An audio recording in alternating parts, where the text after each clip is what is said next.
श्रीमद् भगवद गीता का 13वां श्लोक। ततः शंखाश्च भैर्यश्च पणवानक गोमुखाः सहसा एव अभ्यहन्यन्त सह शब्दः तुमुलः अभवत्। तो 11वें श्लोक में जहां दुर्योधन देखता है कि द्रोणाचार्य जी के साथ दुर्योधन ने इतनी बातें की, कौरव सेना के महारथियों की, पांडव सेना के महारथियों की, द्रोणाचार्य जी की प्रशंसा की, उनके पुत्र की प्रशंसा की, लेकिन द्रोणाचार्य जी दुर्योधन की बातों में नहीं आए और वो चुप ही रहे।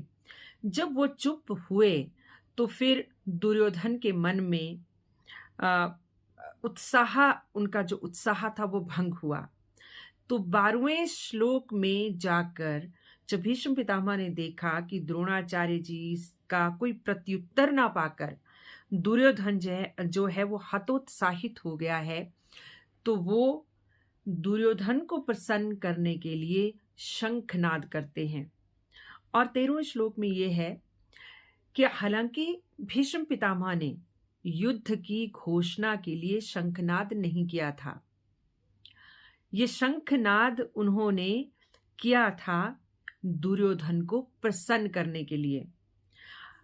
उसके बावजूद दुर्योधन ने और दुर्योधन की जितनी भी सेना थी, महारथी थे, जो अलग अलग जगहों पे सेना की टुकड़ियां थी, उनको ये लगा कि भीष्म पितामह ने युद्ध की घोषणा कर दी। और इस श्लोक में ये है कि भीष्म पितामह की शंख ध्वनि करने के बाद वहां दुर्योधन की जितनी भी सेना थी, महारथी थे, उन्होंने अपने अपने शंख बजाए, भेरी बजाई, पणक बजाए और भी बहुत सारी चीजें थी, ढोल थी, नरसिंगे थे, वो सब एक साथ बज उठे।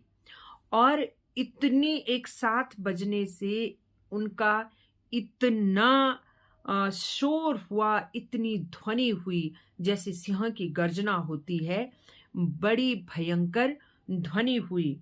और इस सब को देखकर कौरवों की सेना में उत्साह तो हुआ ही हुआ, और दुर्योधन के मन में भी कहीं प्रसन्नता हुई कि भीष्म पितामह ने सिंह गर्जना की तरह शंखनाद किया और उन्होंने युद्ध की घोषणा कर दी है। दुर्योधन ने भीष्म पितामह के शंखनाद का यही अर्थ समझा। राधे राधे।